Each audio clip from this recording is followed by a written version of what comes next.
Assalamualaikum warahmatullahi wabarakatuh. Waalaikumsalam warahmatullahi wabarakatuh.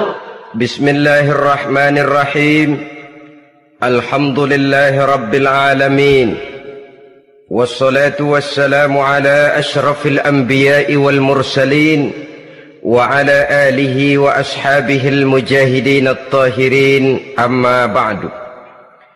Bersabda Rasulullah sallallahu alaihi wasallam, "Iza sarratka hasanatuka wa sa'atka sayyi'atuka fa anta mu'min." Apabila perbuatanmu yang baik menyebabkan engkau bahagia, apabila perbuatanmu yang baik menyebabkan engkau gembira, dan perbuatanmu yang jahat menyebabkan engkau jadi susah, itulah tanda bahwa di hatimu masih ada iman. Artinya, belum tentu orang yang berbuat baik merasa bahagia dengan kebaikan yang dikerjakannya. Dan tidak selamanya orang yang berbuat jahat sanggup menyesali perbuatan jahatnya.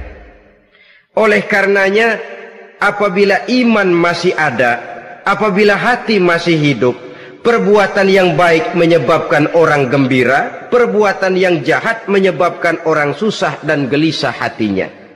Ini mengandung pelajaran.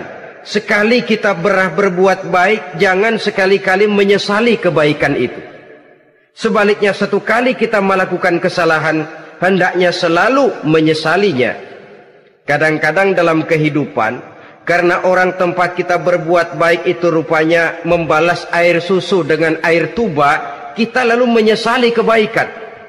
Lahirlah kata-kata, "Nyesal saya nolong dia." Ibarat pepatah katanya, nolong anjing kejepit. Waktu kejepit setengah mati kita tolongin, begitu selesai dia dari kejepitnya malah kita digigitnya. Saudara hadirin yang saya muliakan, dalam kehidupan sehari-hari barangkali ini kena filsafat yang disebut dorong mobil mogok. Ketika mobil mogok setengah mati kita dorong, begitu mesin hidup ditinggalkannya kita di belakang. Sesungguhnya perbuatan kita yang baik tidak harus disesali, karena disesali atau tidak, toh perbuatan itu sudah kita lakukan.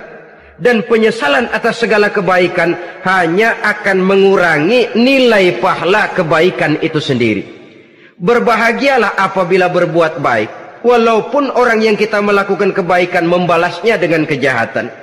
Menyesalah apabila berbuat kesalahan, apabila melakukan dosa, karena itu pertanda nilai iman yang masih hidup dalam jiwa kita. Saudara-saudara kaum muslimin yang berbahagia, jadi sungguh pun pahala dan dosa sesuatu yang abstrak, efeknya jelas dia mendatangkan kebahagiaan atau membawa kepada kegelisahan batin di dalam kehidupan manusia. Orang di zaman materialis kurang terangsang berbuat pahala dan terdorong melakukan dosa. Kenapa? Karena pahala tidak kelihatan, dosa tidak nampak. Kalau pahala kelihatan, barangkali nggak kuat kita mikul pahala.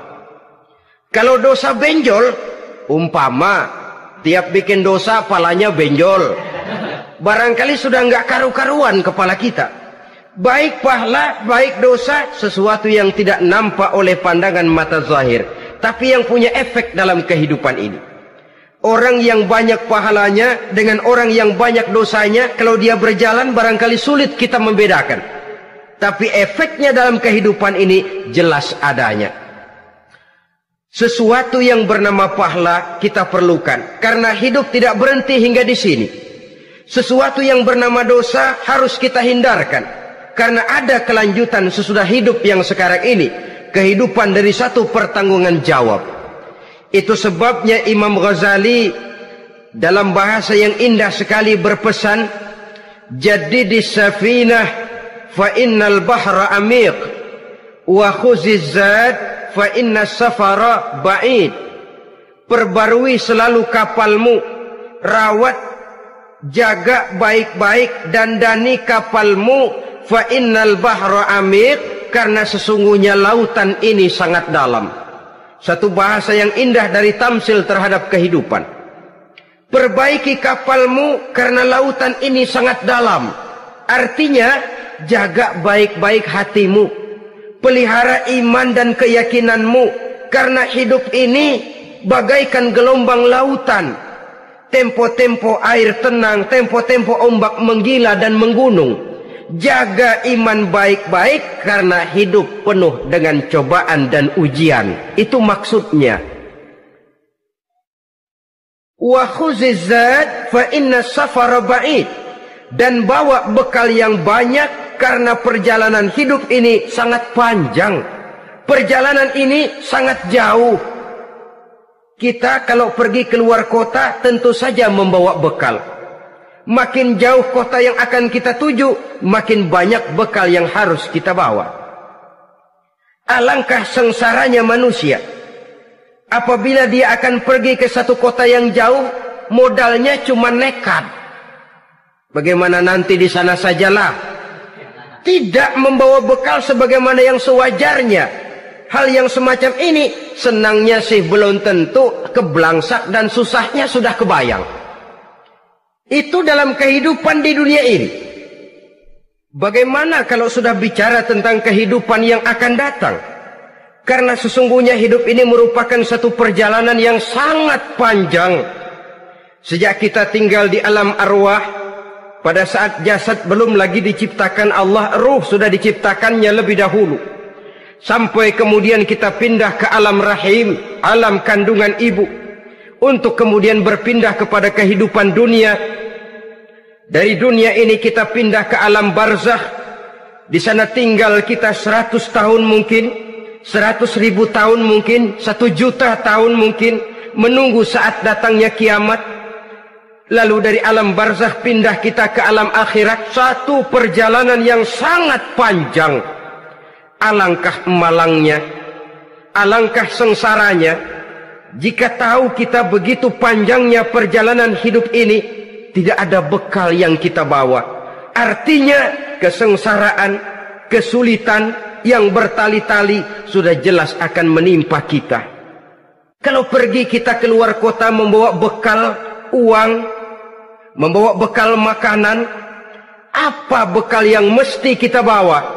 Apabila kita kembali ke alam barzakh, kembali ke alam kubur, berkumpul di padang mahsyar di akhirat nanti, nasi yang mau kita bawa, uang yang mau kita bawa, tentu tidak lagi.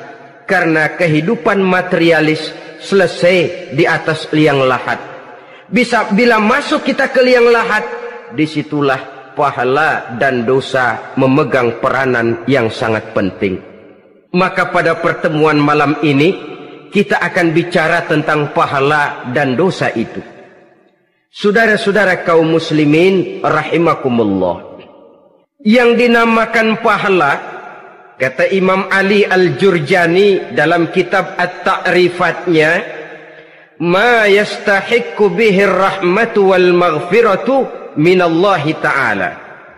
Sesuatu yang pelaksananya berhak untuk mendapat rahmah dan ampunan dari Allah. Dengan kata lain, nilai pahala adalah akibat dari perbuatan-perbuatan di dalam melaksanakan perintah dan anjuran yang ada di dalam kehidupan agama. Apabila perintah dan anjuran kita laksanakan, nilai pahala itu lalu datang. Nah, nilai pahala dalam Islam, menurut konsepsi Quran, Allah menjelaskan, man jaa bil hasanati falahu asyru amsalihha. Barang siapa yang datang membawa satu kebajikan, barang siapa yang melaksanakan satu kebaikan, maka dia akan mendapat balasan 10 kali dari kebaikan yang dikerjakannya. 10 kali ini pun masih dilipat gandakan dengan 7. 7 ini pun masih dikalikan 100. Dan itu pun masih ditambah dengan pernyataan, wallahu yudha'ifu liman yasha. Allah masih akan melipat gandakan perbuatan baik seseorang yang dikehendakinya. Itulah nikmatnya dalam Islam. Tetapi sebaliknya, wa man jaa bisayyi'ati fala yujza illa mislaha. Barang siapa yang melakukan satu kejahatan, dia tidak akan mendapat balasan kecuali sesuai dengan kejahatan yang dikerjakannya. Alangkah rahman dan rahimnya Allah. Orang yang berbuat baik dibalas 10, dikali 7, dikali 100, masih dilipat gandakan pula. Tapi orang yang berbuat jahat tidak akan mendapat balasan kecuali sesuai dengan kejahatan yang dikerjakannya. Ini kan beda dengan sifat kita manusia. Kita ini kadang-kadang kalau dijitak membalasnya mukul. Tapi kalau orang berbuat baik kepada kita, kita enggan untuk berbuat baik kepada orang tadi. Allah tidak mengajarkan begitu.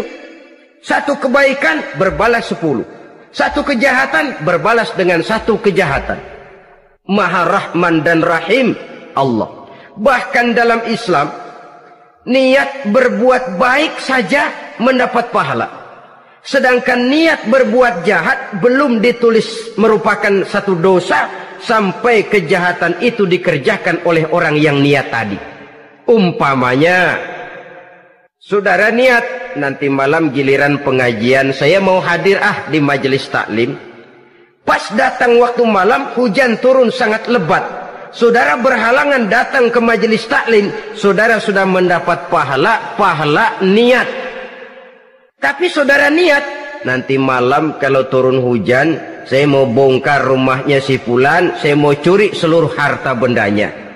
Ternyata malam saudara tidak mengerjakan perbuatan itu belum ditulis dosa sampai perbuatan itu benar-benar dikerjakan. Tapi lalu jangan macam-macam. Kalau begitu niat aja yang baik, biar nggak usah dikerjain. Niat aja pengen ngaji walaupun tidak ada niatan untuk ngaji. Allah lebih tahu tentang apa yang terdetik di dalam hati sanubari kita. Itulah sebabnya sangat dianjurkan orang untuk melakukan segala macam kebajikan, dan dianjurkan orang menjauhkan segala macam bentuk kejahatan, karena dia akan berefek melahirkan dosa dan pahala.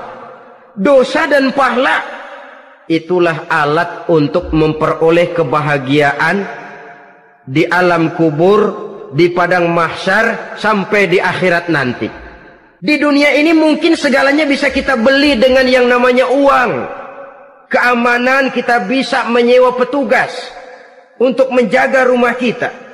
Kendaraan yang mewah bisa kita beli. Udara yang sejuk bisa kita ciptakan. Siapa banyak uang dia raja. Mungkin itu di dunia. Tapi bisa apa uang kalau kita sudah masuk ke alam kubur? Bisakah munkar nakir kita sogok? Udah karkir, jangan nanya nih, cepet. Bisakah malaikat azab menyingkir dengan uang semir? Ternyata tidak. Untuk memperoleh kebahagiaan di sana, nilai pahala. Kesengsaraan akan kita dapat kalau kita banyak menumpuk dosa. Oleh karena itu jangan beranggapan pahala nggak kelihatan, dosa juga nggak kelihatan, biarin saja. Yang tidak kelihatan ini pada waktunya akan memegang peranan yang sangat penting. Tapi tidak cuma untuk menghadapi hidup di situ, kita lalu harus berbuat baik dan meninggalkan yang jahat. Terutama juga di dunia ini. Toh pepatah bilang gajah mati meninggalkan gading, harimau mati meninggalkan belang.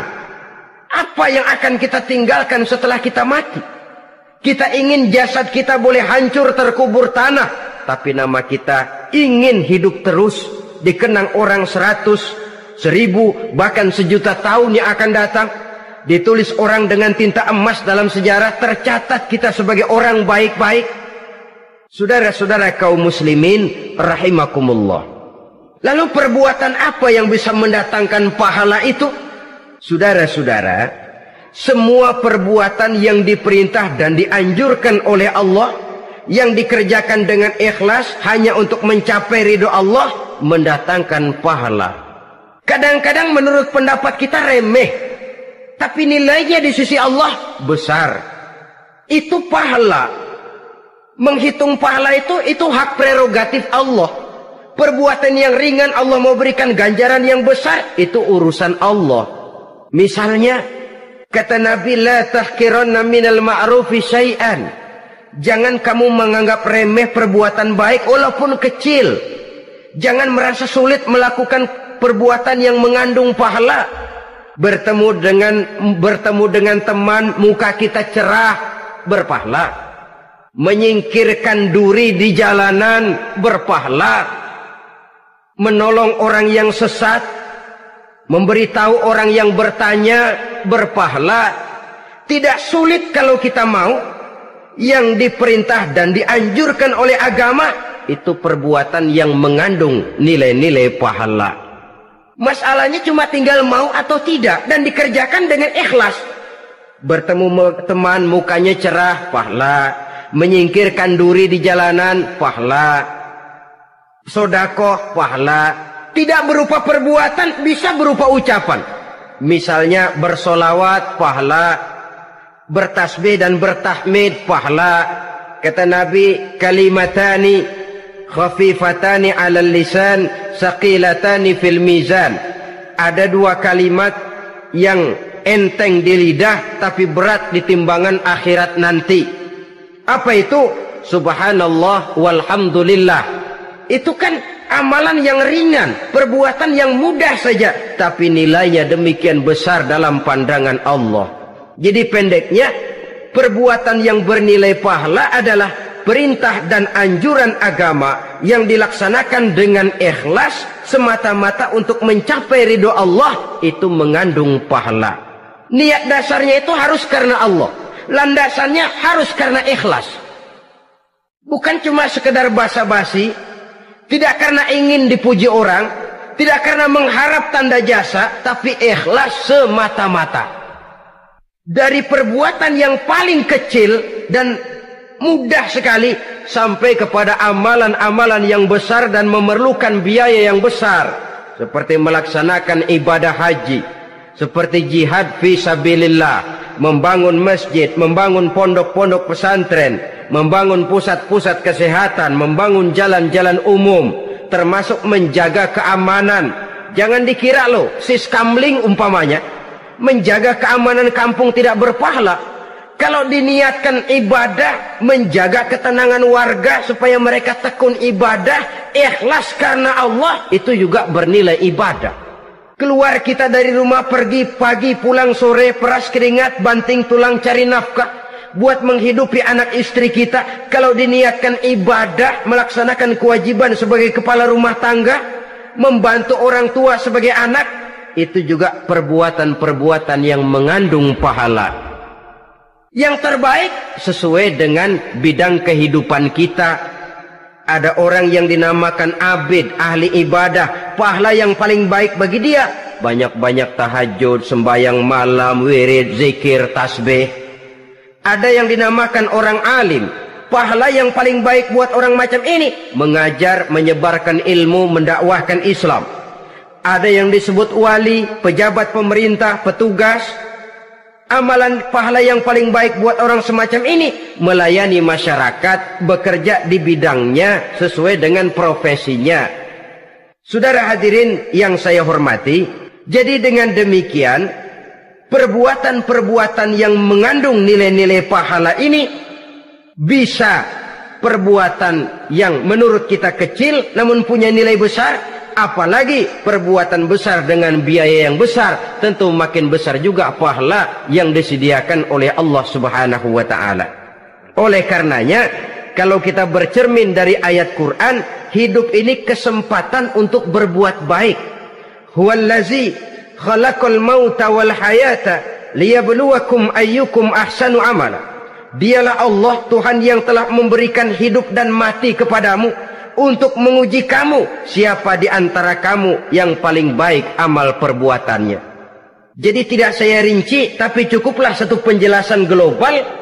Perbuatan yang berpahala adalah perbuatan melaksanakan perintah Allah atau anjuran Allah dengan dasar ikhlas, dengan tujuan untuk mencapai ridho Allah semata-mata. Lalu apa perbuatan yang mengakibatkan dosa itu? Saudara-saudara, dosa lahir akibat melakukan larangan Allah atau mengerjakan yang dicelaknya. Nah, para ulama ada yang membagi dosa itu menjadi dua bagian. Ada dosa-dosa kecil, ada dosa-dosa besar. Tetapi sebenarnya ditinjau dari segi hakikatnya, kalau sudah melakukan satu kesalahan yang mengakibatkan dosa, jangan dilihat besar dan kecilnya, tapi kepada siapa dosa itu kita kerjakan. Sebab kalau dosa kita anggap satu yang kecil, orang akan terangsang untuk mengerjakan yang kecil-kecil saja. Sehingga dengan demikian yang kecil pun akan menjadi besar kalau ditumpuk-tumpuk. Sedangkan yang besar bisa saja menjadi kecil kalau selalu diiringi dengan permohonan ampun kepada Allah.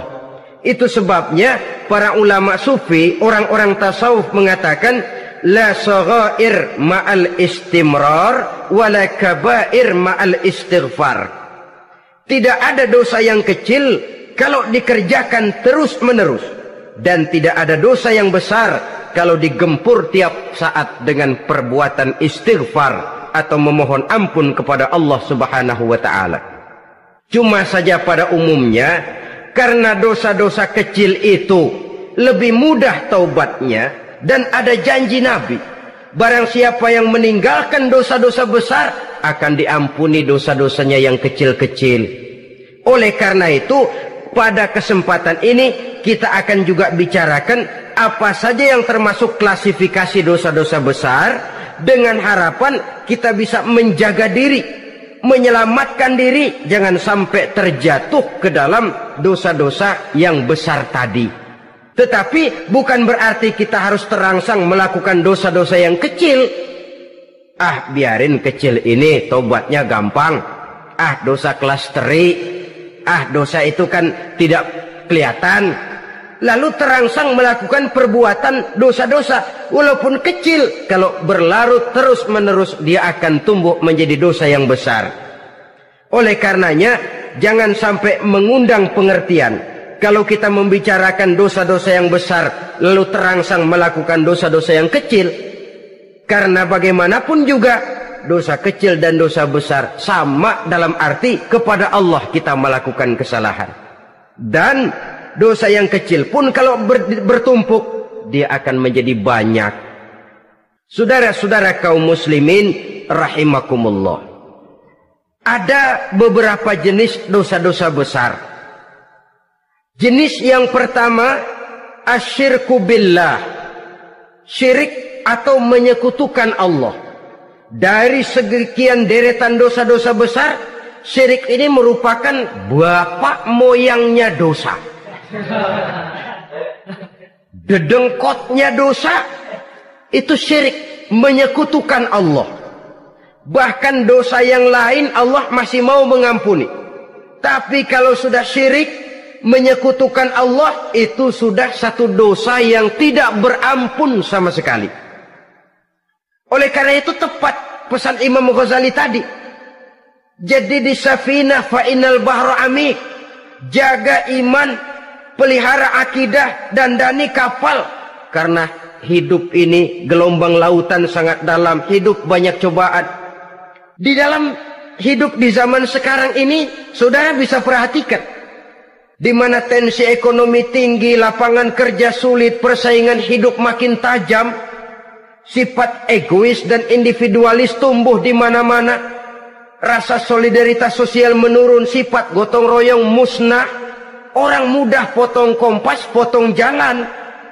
Ingin cepat kaya, ingin cepat naik pangkat, ingin dapat kedudukan. Kadang-kadang akidah pun terjual, akidah pun musnah, jatuh ke jurang syirik pun tidak jadi soal. Itu yang kita khawatirkan. Kalau dosa-dosa yang lain Allah masih mau mengampuni, tapi kalau sudah jatuh kepada syirik, Allah sama sekali tidak akan memberikan ampun. Dalam kaitan dengan ini barangkali tepat sinyalemen Imam Ali itu. Andai kata kemiskinan merupakan satu kepribadian, saya akan membunuhnya lebih dahulu. Artinya memang kemiskinan ini sering mendorong orang kepada jurang kemusyrikan. Tidak tahan menghadapi godaan perut akibat tensi ekonomi yang tinggi, lapangan kerja yang sulit.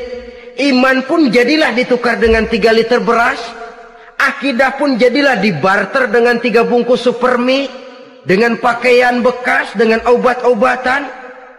Tidak jadi soal baginya mengejar kebahagiaan yang relatif singkat dengan mengorbankan kebahagiaan yang abadi. Persis ibarat pepatah, nyari jarum kampak hilang. Mencari sesuatu yang kecil, yang besar jadi sia-sia. Membela perut, mengorbankan akidah. Na'udzubillah summa na'udzubillah. Saudara-saudara kaum muslimin rahimakumullah. Ini fakta. Ini kenyataan. Dan hal semacam ini tidak bisa diatasi cuma dengan ceramah, simposium, diskusi, seminar. Apalagi Nabi berpesan, solahu ummati bil ilmi wal mal. Umatku hanya bisa menjadi baik akidahnya dengan ilmu dan harta. Itu bahasa Nabi. Kalau bahasa kita sekarang, dengan ekonomi dan pendidikan. Ilmu, pendidikan, ekonomi, harta. Tanpa itu sangat besar kemungkinan kita bisa menjual akidah terjerumus di lembah kemusyrikan. Maka terutama kepada saudara-saudara saya, muslimin yang terpencil jauh dari kota-kota besar, yang kadang dalam kehidupan seharinya imannya sering digoda oleh supermi, akidahnya sering ditantang oleh pembagian beras, pakaian-pakaian bekas, obat-obatan dan sebagainya. Jaga dan bentengi akidah kita. Lebih baik nyawa berpisah dari badan, asal iman jangan berpisah dari hati. Kepada adik-adik saya para remaja, para pemuda di kota-kota besar, yang iman dan akidahnya sering ditantang dengan minuman-minuman keras, fasilitas-fasilitas yang menghanyutkan, yang secara terarah dan praktis sedikit demi sedikit menggiring kita untuk keluar dari nilai-nilai akidah. Hati-hati, jaga baik-baik, sebab intan paling mahal, mutiara paling berharga, tidak lain nilai iman ini. Tergelincir kita daripadanya, jatuh ke lembah kemusyrikan, jatuh ke satu dosa yang teramat besar, yang Allah tidak akan pernah memberikan ampun lagi. Ini dosa besar yang pertama. Yang kedua, qatlun nafsi illa bilhaq, membunuh orang tanpa alasan yang benar. Di zaman kesulitan ekonomi kadang-kadang orang mudah nekat. Tengok saja, kadang-kadang karena pasal uang 100-200 perak saja nyawa bisa melayang. Kadang-kadang karena urusan yang remeh, salah omong, salah ambil, salah ucap, salah pegang, nyawa bisa jadi melayang. Alangkah murahnya nyawa, seakan-akan kita yang punya.